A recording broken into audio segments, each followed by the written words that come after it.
following is a production of DallasCowboys.com and the Dallas Cowboys Football Club. How about them Cowboys? Yeah, go Cowboys! This is the Cowboys Nation podcast with instant reactions and analysis to breaking news and events in Cowboys Nation.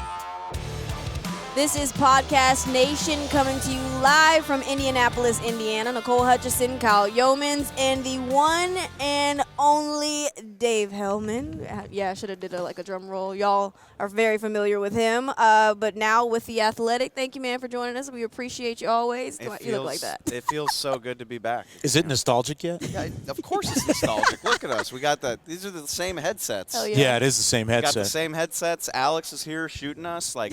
Pretty dope. If I just took away the signage, I'd be like, is it 2018?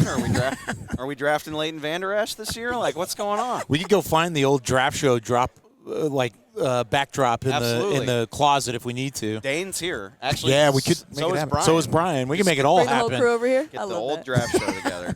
Yeah, sick. nostalgic out the wazoo. What's going on? Man, a lot, obviously, to talk about for the Cowboys. I mean, the biggest topic of conversation is George Pickens. I mean, we've talked contracts. I mean, I joke about it since I've been here, since 2023. I mean, of course, It ain't gonna hasn't changed. But, obviously, Stephen Jones mentioning that they're leaning towards franchise tagging George Pickens. That would be $28 million against the cap. But I want to know from you, do you agree with tagging him? And if not, where's kind of where you stand on that? I'm going to subvert it. Okay. I'm sorry. I'm going to do the opposite of what you just asked. Okay. He does this a lot. Trust me, it's not just you. He did it to me all the time. Y'all live in the building. I don't live there anymore. I have my own opinions from across the country, and I will share them in a minute. What do y'all think?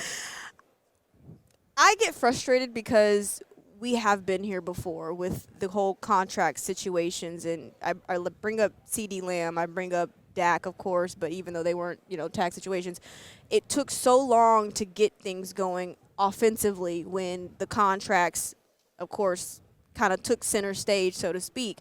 And so I think it's vital. I mean, you talk about an offense that was the best, well, one of the best in 2025. And when you have those two concrete pieces, you can't risk losing your two top wide receivers, right? So I think it's important to get it done. I think it's important to send a message that you like to keep your guys here, like you did with the Javonte Williams, signing him early because you know that you need a run game.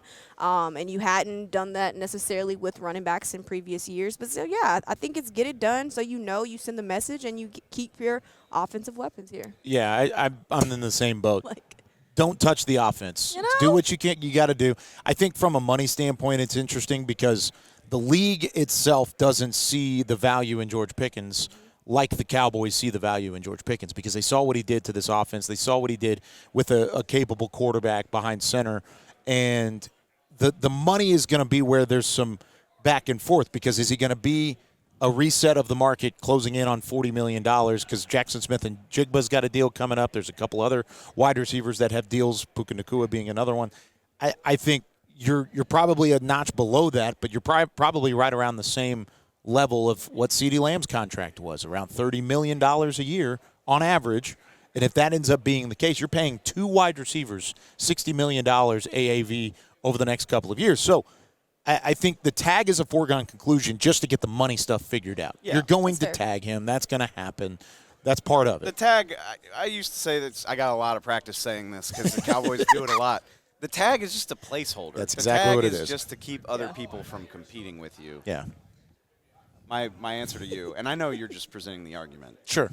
Two receivers are going to make $60 million. So what? No, I'm okay with that. So what? No, I'm cool with that. We were mad that the D end was going to make $40 million. I love it already. Oh, we're going to pay a D end $40 million. We can't do that. So we trade him, and now it's like, well, what do you want us to do? What's going on with the D end position? Newsflash: great players in a league where the cap jumps 20% every year cost a lot of money. Yep. It's just the reality of the situation. I'm so tired of that. And again, it's not directed at you. Well, even if it is, I'm on the same page because Exactly. they're going to pay that money. I don't see a world where this negotiation happens the same way as Micah Parsons does. But why wait? And a lot of Cowboys fans are scarred because of how that went down. It's understandable if you're worried about that when it just happened last year and it's the same agent in David Mulligata. Yeah. Like, you are completely justified. No doubt. in being worried about how this is going to go. I hope it's not the case, and I'll be very frustrated if it is the case. Here's where I come down. Yeah. And I know, like, look, we all love number 4, and I hope he plays until he's 40, and he is dedicated in a way that he probably could. Yeah. You can't operate that way. It is time to operate in the vein of, we got a few years left of Dak Prescott's prime. We got a handful of years left where we could conceivably build a championship contender with Dak Prescott as our quarterback. What are we doing if we're not trying to strengthen the offense, lock it in for the long term? If Pickens is under contract for multiple years, you can play with his money. You can free up cap space to do the things that you need to do. It's time to go. Yep. You got 2 first-round picks to use on defense. You can get, oh, no, we're paying 2 receivers $60 million. Well, if you do a good job with these picks that you got for Micah, you can put cheap, cost-controlled players on the defense for the next 5 years to go with Quinnen and the other pieces that you do have on defense. It's time to go. Yep. It is time to invest in keeping the offense the same, to give Dak the best chance to play at the level he's capable of. And then if you do the right job with your 2 number 1 picks and all the other stuff that you've gotten with all this maneuvering, you can have a perfectly acceptable defense. Yeah. Oh, and by the way, if you sign George Pickens instead of playing him on a $28 million tag, again, you can fudge the numbers and spend a little bit of money in free agency. Yep. Do the Cowboys actually want to do that? I guess we'll see in about 2 weeks. You know, that's another topic of conversation I want to bring up, because I feel like we've talked about, the free agency aspect. And granted, last year they did attack free agency. Did they hit necessarily with all their pieces that they brought in free agency? A Logan Wilson? Not necessarily. A Kenneth Murray? You didn't get what you were expecting to get out of him. Of course, you get what you got from Pickens, but it's so surprising that bargain bin trades for disappointing veteran players didn't necessarily work out. But it's that. And you bring up a good point, but remember, those were all trades. Logan Wilson was a trade. Kenneth Murray was a trade. George Pickens was a trade. I mean, they're all different. Don't forget about Kyer Elam. Kyer Elam, trade. I mean, the highest valued free agent they signed last year was Dante Fowler Jr., who they thought they were getting a double-digit sack guy. Ironically, lest I sound like I hate on everything they do, I liked the Fowler signing. I did too. I thought it was fine. You shouldn't have let him go to Washington in the first place. Absolutely. He's been good for you. And, I mean, sometimes things don't work out, but we can't let that scare us away from trying. No. Not at all. Who has the most to prove heading into this 2026 season currently on this roster? Oh, my goodness.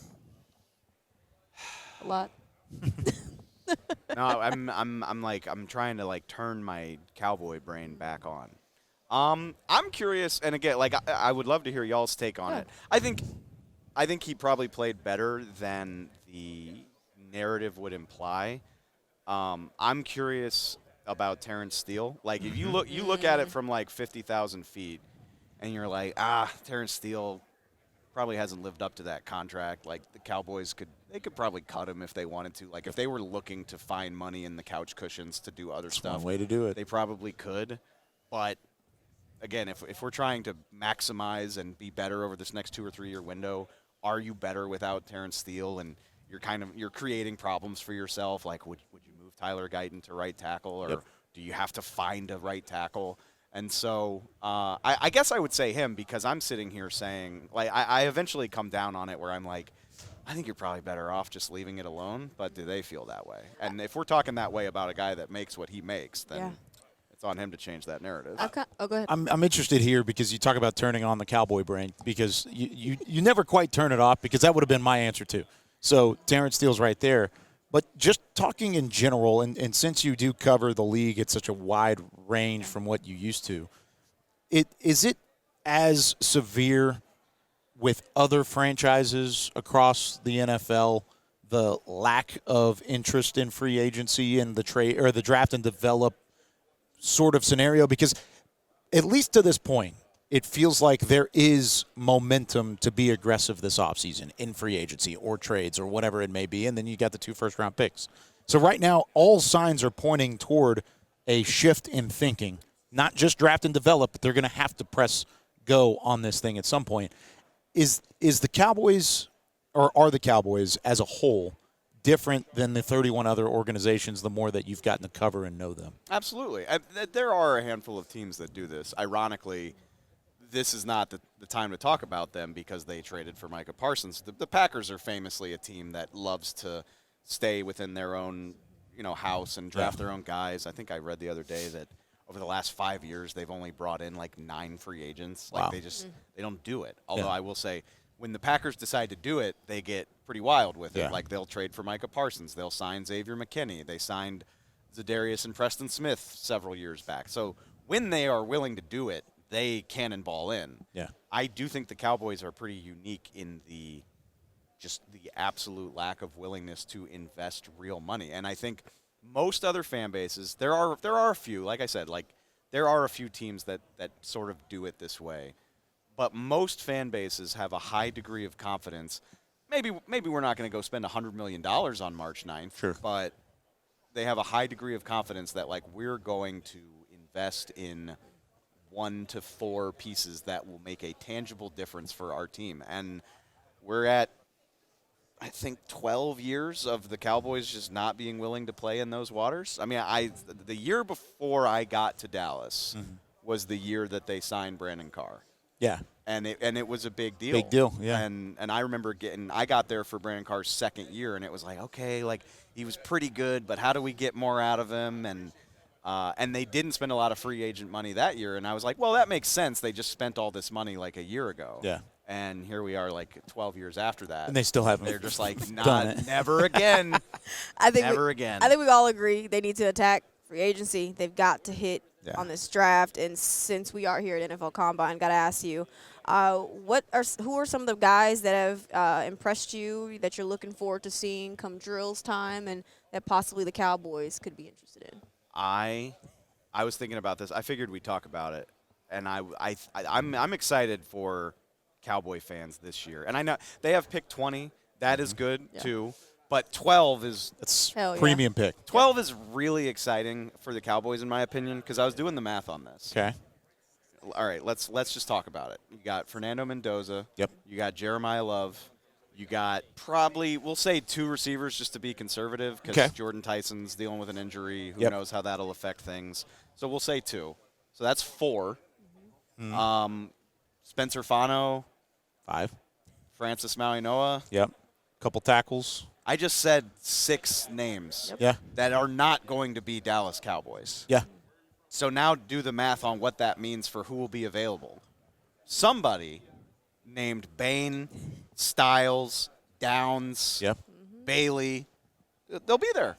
I don't know. I can't tell you who it's going to be, but somebody awesome is going to be sitting there at 12. And I think we're going to look at it down the line, and maybe let's say those wide receivers don't go in front of Dallas. Let's hope they do, but there's a realistic chance they don't go in the top 12 because of the teams and the needs that are up there. But you're going to get a premium spot to maybe take the best corner in the draft. I didn't even mention Delane or if you like McCoy, whatever. You could take the best safety in the draft. If Downs does fall, I don't think he will. I think he'll probably end up being a top 5 pick. The edge rushers, you're going to get a top 2 or 3 edge rusher in this draft, a top 2 or 3 linebacker in this draft. You're going to find a need at a very high level immediately in this draft, and that is exciting. And then you get to pick again. You turn around, and 8 picks later, we're going to be right back on the clock. We're not even going to get into secret audio yet on draft coverage on draft night, and we're going to turn around and be right there at 20. And look, here's another pick that could change the future of this franchise. Who gives a damn if the receivers are making $60 million? We're gonna come out of draft weekend with Sonny Styles and Avion Terrell being in Cowboy uniforms. Yeah. That's great. That's fine with me. That's how you're supposed to team build if you're going to spend a lot on receivers. Exactly. Let's keep the best offense in the NFL intact, and if 2 blue-chip defenders are playing for the Cowboys next year, the defense will at least be good enough to not embarrass you 8 times a season or 10 times a season. That's what happened last year. Yeah. Finishing worse. You can hear him on the draft show, the Cowboys break, cover 4, the Blitz. You can hear him everywhere on DallasCowboys.com. He is David Helman. What a throwback. What is the lasting memory you have of DallasCowboys.com? Like, not to get nostalgic or emotional or anything, but like, this is the first time you've been on the Cowboys.com airwaves Really? In a minute. Maybe since you left. I think you may have popped on once I've or twice. hopped on like a draft show or two. Okay, so maybe. I don't know. Yeah. Actually, our old guy, this quote really stuck with me. He still says it to this day. Dan Quinn. Yeah. He loves to say, like, I don't want to curse on here. But he's like, I love to do hard stuff with good people. Yeah. And my lasting memory of working for the Cowboys is working really, really hard and long hours and making an ungodly amount of content with people that I love, like working with you. And obviously, Broadus and I were attached at the hip for 10 years. Yeah. Rob Phillips, Eatman, Derek. I'd still talk to y'all on a regular basis to this day. Yeah. And so, like, just being in those trenches, like, 28 days at training camp, working 12-hour days, making all the content that you need to make to get through a training camp, that's what sticks with me for sure. Let me tell you something. It hasn't changed here. We are making an ungodly amount of content. And never will. And always will. Yep. And always will. This is my first time meeting you in person. So I know. It's very nice to officially meet you. Such a pleasure. Thank you for hopping on. We've got more coming up on Podcast Nation. Tight ends coach Lunda Wells joins the show. VP of Player Personnel Will McClay joins the show. We got a stacked show coming for you guys. So make sure to stick with us up next. If you can't be at the stadium, there's no better way to watch your Cowboys than on an LG OLED Evo TV. That's because everything you see is more lifelike. Every play, every hit. You might as well be on the sidelines. That's how clear it is. It's all thanks to LG's legendary technology. Perfect black, over 8.3 million self-lit pixels. No one comes close. LG OLED Evo is the best TV in the game for a reason. See for yourself at lg.com/OLED Evo. Hey y'all, Matt Pittman of Meat Church here. As a Yeti ambassador and the official pitmaster of the Dallas Cowboys, I proudly represent two of the toughest brands out there. My Yeti coolers are perfect for hot holding barbecue like smoked brisket and ribs, or keeping beer on ice on those hot game days. Customized with a Cowboys star, America's toughest coolers and drinkware are repping America's toughest team. Keep yourself in some good company and get your officially licensed Yeti Cowboys gear at Stadium Pro Shops, concessions, and on Yeti.com. Every day begins with a promise to work hard and to build a future. That's why we're here, providing the tools, expertise, and John Deere equipment you have relied on for generations to help you get the job done right. We're with you. That's our promise to you. Because no matter the project or the challenge you're facing, we're with you. We're united. If you shout, "How about them Cowboys?" you have that undeniable passion that's the heart of Cowboys Nation. And if you like to drink Dr. Pepper, you love the unique blend of its 23 flavors. Together, your one-of-a-kind fandom paired with the one-of-a-kind taste of a delicious ice-cold Dr. Pepper is the game day lineup that can't be beat. Better yet, gather your Cowboys and Dr. Pepper fan friends to watch the next game and crack open a delicious ice-cold Dr. Pepper for everyone. The wins will be even tastier. It's a pepper thing. Cowboys fans, here's the game plan. Touchdown Tuesday at Take 5 Oil Change. Just wear your Cowboys gear and save 25% on your oil change. No huddle, no overtime. Just drive in, stay in your car, and roll out. You'll be tailgate ready in 10 minutes flat. Keeping up with your car shouldn't be a tough call. Take 5 makes it as easy as calling the coin toss. Take 5 is the official oil change of the Dallas Cowboys. Visit take5.com to find a location near you. Offer valid through December 31st, 2025. Terms and conditions apply. Valid only at participating locations. Back to the Cowboys Nation podcast. Welcome back into Podcast Nation Combine Edition, coming to you from Indianapolis, Indiana. Nicole Hutchison, Kyle Youmans, and the one and only East-West Shrine Bowl champion. We have tight ends coach Lunda Wells. Lunda, how you doing? We're here at Combine. What's this week been like for you?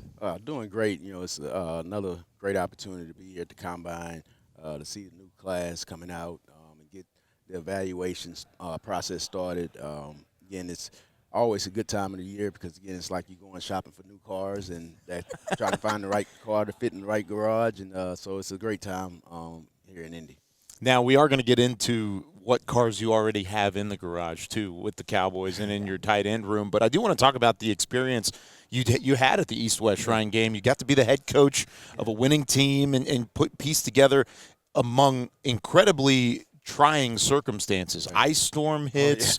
You got all sorts of prospects dropping out and canceling and kind of back and forth. I mean, what was that experience like for you from a head coaching standpoint and getting to see these draft prospects up close? Yeah, from a head coaching standpoint, it's a great opportunity to implement, schedule and lead, staff and lead a group of young men out there on the field that's trying to better their opportunity for the draft.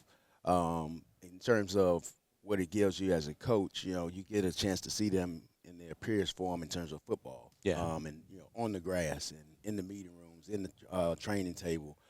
So the evaluation that you get from working that game is unbelievable. It's stuff that you can't get off the tape. Yeah. You really get a chance to see how the guy is and how the guys interact amongst their teammates. And so it's priceless experience. Again, those experiences are similar to the combine. You get a chance to walk amongst the guys and get to really know them. How cold was the ice bath at the end of the game? Please. It was cold, but it was more sticky than anything. They dumped Gatorade. I was like, I couldn't get no water.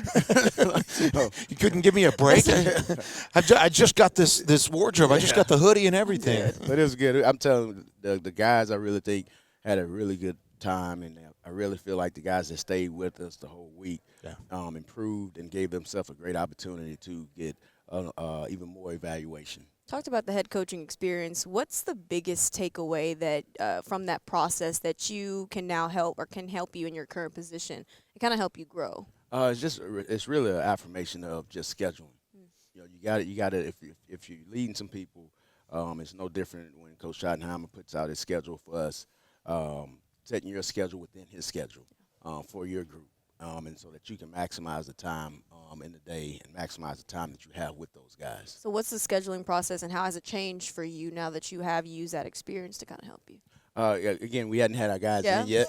That's true. That's fair. So it's just, again, like I said, it's just affirmation, just being very detailed with your scheduling and the information that you're giving to you guys, and just continue to reformat that and massage that and make it even better every year.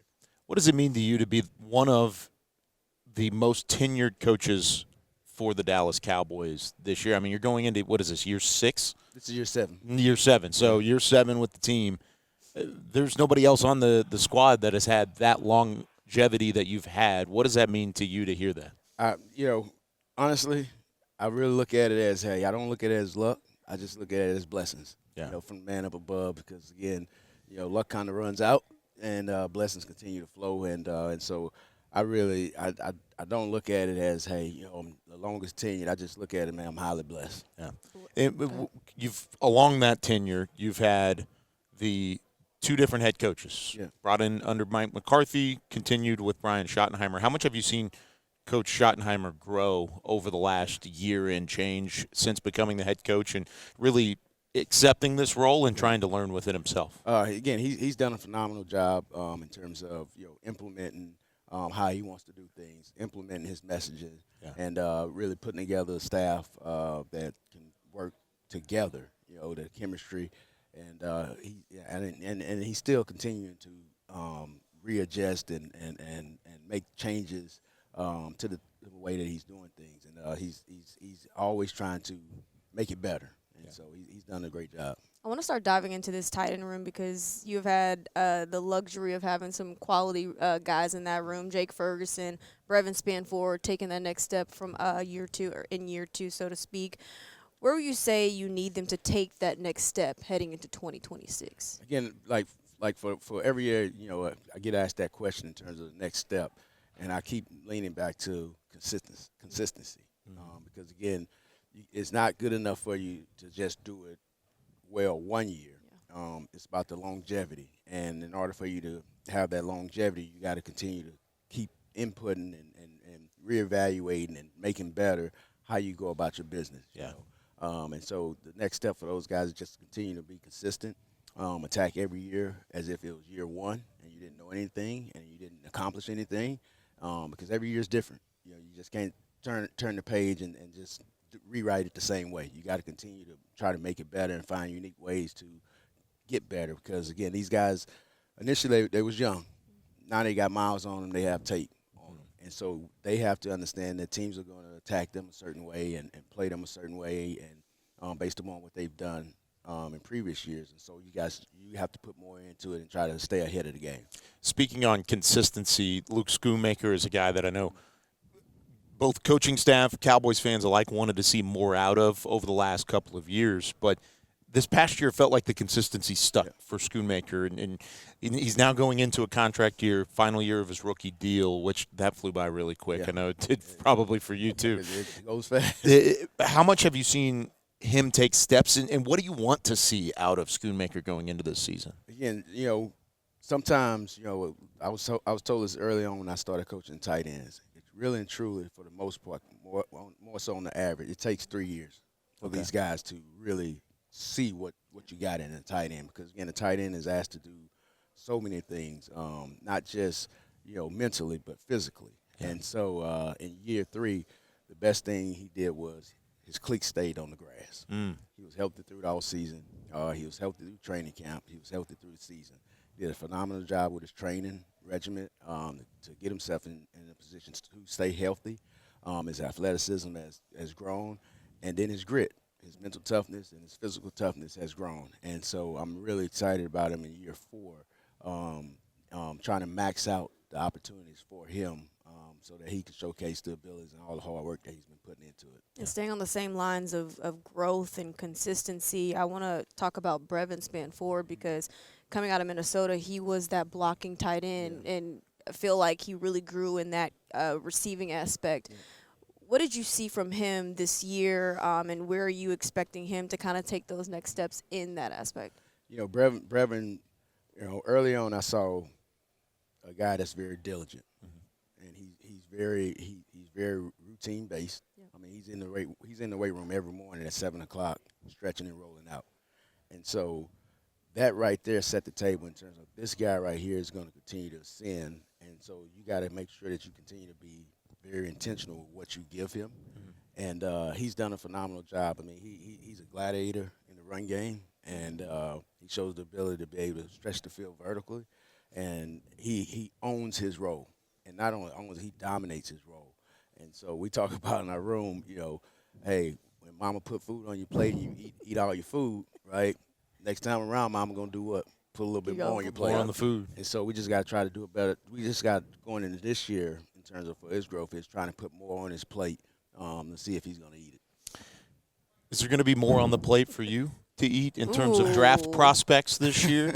It's the tight end conversation happening from Lunda Wells. Are you standing on the table for any of these draft prospects? I'm not on the table right now, but you're thinking about it? I'm always thinking about it. but I understand the big picture of things. Yeah. We have some places where we want to try to improve and add value to, and it's one of those things.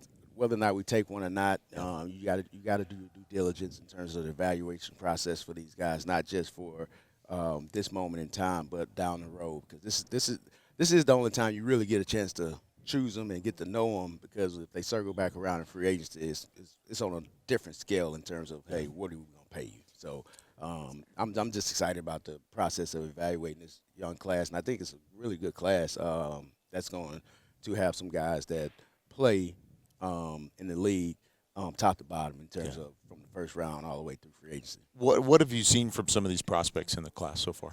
Again, I had the one kid, Sharp, LSU, in the East-West Shrine game, and he's gritty.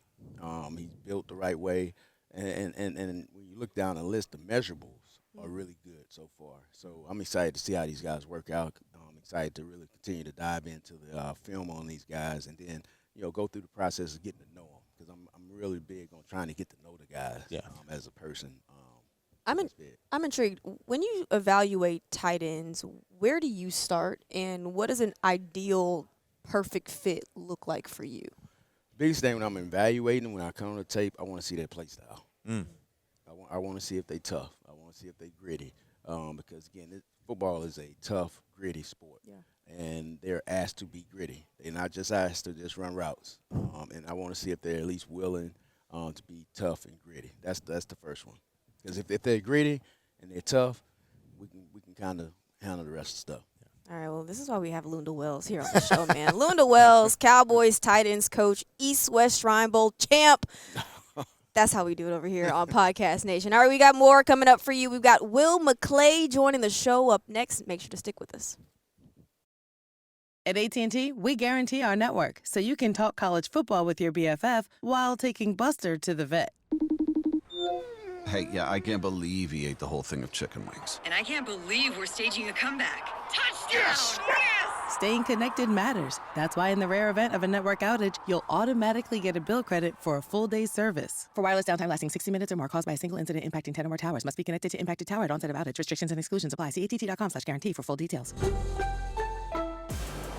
If you can't be at the stadium, there's no better way to watch your Cowboys than on an LG OLED Evo TV. That's because everything you see is more lifelike. Every play, every hit. I mean, you might as well be on the sidelines. That's how clear it is. It's all thanks to LG's legendary technology. Perfect black, over 8.3 million self-lit pixels. No one comes close. LG OLED Evo is the best TV in the game for a reason. See for yourself at lg.com/OLED Evo. It's the official men's skincare brand of the Dallas Cowboys, Jack Black. And right now, Cowboys fans can get 15% off their $75 order. Plus, because every deal needs a playmaker, your order will include a free 5-piece skincare set and free shipping. The Jack Black Playmaker is 4 of Jack's favorites and a full-sized intense therapy lip balm. Make a play for the playmaker at getjackblack.com/Cowboys with the code CowboysVIP. That's getjackblack.com/Cowboys with the code CowboysVIP. How's it going? You see that Cowboys game? Oh, I watched. Been seeing some good things. Totally.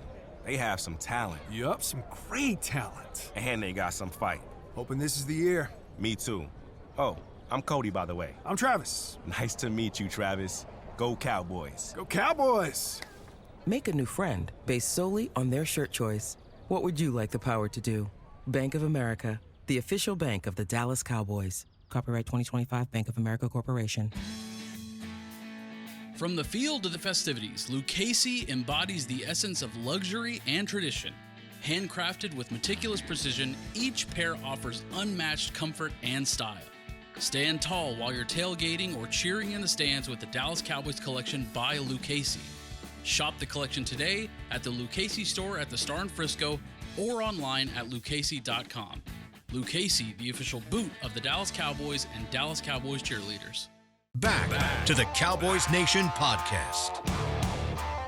All right, we're wrapping things up here on Podcast Nation Combine Edition here in Indianapolis, Indiana. Nicole, Hutchison, Kyle Youmans, and the one and only VP of Player Personnel, the legend, Will McClay. We love you here and appreciate your time. I know you're busy, but we'll get straight to it. After all these years, of course, in this role, what part of the draft season still kind of gets your adrenaline going? Talking to players, meeting players, like – doing everything football and nothing administrative is my favorite part of this.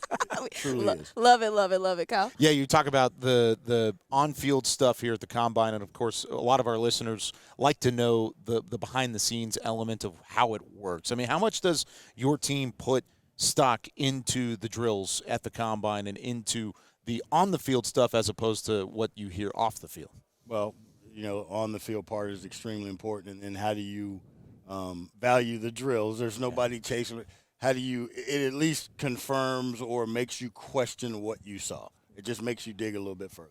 Yeah. What's something that you mentioned that, the off-the-field stuff is your favorite part. What's maybe your favorite experience so far from this combine compared to years past? I think my favorite part is as I get a little bit older, understanding the new generation. So when players come in and visiting with players, like especially in this day and age with NIL and like the environment's changed. I remember when I played college football, we didn't get anything, and my parents would give me $20, and that would have to last 2 weeks. So now you have people from different environments and stuff like that, and so getting to sit down and know them and talk to them and know what makes them tick, because it's always, it's an old fella's concerns, like, oh, the young guys are getting money and they're not going to. No, I got to find out what your drivers are, what's important to you, and are the same things important to us, and can you take that and maximize it? You're telling me the Rice Owls didn't have an NIL collective back in the day? The laugh told it all. Nothing like that? No, they made. You play for a team, you get a scholarship, and then they make you pay. No, I'm just kidding. After that's over, yeah, you're right. Yeah. With that being a conversation, is it tougher now than ever to be in your position and to be an NFL scouting department because of how many different elements, from the transfer portal to NIL to how these players are really brought up through the system? It's not tougher, more challenging, whatever, but it's also something that you have to embrace, because those are conditions that you got to figure out, because if you don't figure out those conditions, you'll miss something else if you don't understand that. Yeah. I want to get into the roster building. You guys have had, different coaching changes, of course, a different rotating staff. What's the challenge in building a roster through so many different changes for you? Understanding the intricacies of this little bit, that little bit of a defense or whatever, what they're trying to do. And everybody has their own flavor or direction that they want to go in, and they're at this position, and they're great at it because it's their system. That's why they got hired. But it's unique to be able to work with people and go, okay, you might want this, but in our evolution of the scouting side, hey, I can show you why this can do that. And then if you have a good enough relationship, both of y'all might grow. But it is a challenge because coaches are specific, but you have to build a roster of the best football players. If you can build a team with the best football players that have the traits that fit any system, you have a chance to continue to have success, and then add in the spark plugs, because every defense and offense has an engine. The engines are a little bit different. There's certain oil filters and spark plugs don't fit. It's still an engine. You just got to figure out what fits. So then under Christian Parker and what he's trying to do here, switching to that 3-4 defense, what's been the most exciting part about learning what he wants to implement here? This has been an exciting deal for me to see a staff come together, and all staffs are particular about what they want and what they do. It's been a unique layer in the way that they say what they want, why they want it, and how it accomplishes that. So that, for me, that's exciting for me because it helps me continue to grow in this position. Going, okay, yeah, now I understand why a little bit more why some people used to have a strong and a weak outside linebacker. Well, if you do things a certain way, why you don't need that. Yeah. It's a unique. It's been fun. It's been a great opportunity to learn more about football. You've talked about the alignment, top to bottom, with this front office and with this staff. You kind of serve at different times as a middleman between the front office and the coaching staff. I'm Switzerland. I like it. Yeah. How much influence changes from the coaching staff standpoint, from head coach to head coach, whether it was Garrett to McCarthy to now Schottenheimer? Does it change the influence that coaches have? When you lead an organization, there's all different kind of archetypes, and they want to do things their way. I think that that's the growth of an organization is realizing that and then adopting to that. The greatest part about this is working together. It's like being humble enough to say, okay, you are an expert at what you do. I'm an expert at what I do. You run things. Let's all kind of figure out how to do this the right way, because otherwise we're spinning in circles and we're continuing to try and get that better. So you're scouting people just as much as you're scouting players. Oh, there's no question. I mean, it's the people. People make the thing. So that's one of the things that I think that, especially in the NFL, that we run the risk of getting it wrong, because we end up giving young men a lot of money and you don't know them. If you don't concern yourself with the people, first you got to know your building, what's in your building. Then you better understand what you're bringing into your building. And it's becoming harder and harder because kids are now going to 3-4 schools. They go to this one, to this one, to this one. So it becomes harder, so you have to dig and invest a little bit more. If I were to put you on the spot here and you had to give a scouting report on Brian Schottenheimer as a leader in the room, what would your scouting report of Coach Schotty be? Extremely unique way of connecting people and wanting to take feedback positively and negatively, and being able to process that and finding a way to get better. That's for typically head coaches are very stern. They have a way, and, it's my way. So to be able to ask for input, handle it, still do your thing, but adjust to some of the insights of other people, that's a unique way. And he's very unique about that, and he's got a very personable way that he really cares about every coach and every player, and you feel that. So that's the greatest part about him to me. Speaking of scouting reports, you guys as a staff pretty much have an idea of what you guys want in a defensive back, and Christian Parker, with his changes, so to speak, does that change how you guys have traditionally assessed the position at all? No. No? Okay. No, you always grade the traits. Like, to me, and what we tried to do is construct a system where you always grade the traits. And no matter what system you're in, if you grade those traits, if we do it the right way and you grade the traits, well, certain traits might fit something than the other. And so my grade round, so if we were grading for the staff last year, you come into going into this season, now something happens, that staff's not back. Well, we're still grading the traits. Now, my value that I gave for the last system might not be the same, but we go through the full process, and scouts have input all the way up until the draft, our draft meetings. So it's your responsibility as the area guy to now take that information, look at the traits, and understand what we're doing and try and but collectively we figure it out, because I know what they're looking for. The scouts know, but the traits are the most important, because now we can say how they fit. Exactly, and that goes back to that alignment that you've talked about. Last one for me, but it's a busy time for you guys here. What does your day look like today? What do you got on the docket from this point forward? You guys, then we go talk to agents. Then there's player interviews till 11, 12, something like that. Then they start on the field. Then when the field finishes, then we have more interviews that go from 7 to 11 tonight. There you go. So what time did you start this morning? I woke up bright and early to talk to y'all. So I love that. I slept We in. love that. We appreciate it as always. He's a busy man. We appreciate your time, and hope you have the best week here Thank you, guys. NFL Combine. Are we wrapping things up here? Now we will have more on Podcast Nation in Indianapolis, all the coverage from NFL Combine. For Will McClay, Kyle Youmans, I'm Nicole Hutchison. We'll see y'all back here tomorrow. This has been a production of DallasCowboys.com and the Dallas Cowboys Football Club. How about this, Cowboys? Yeah!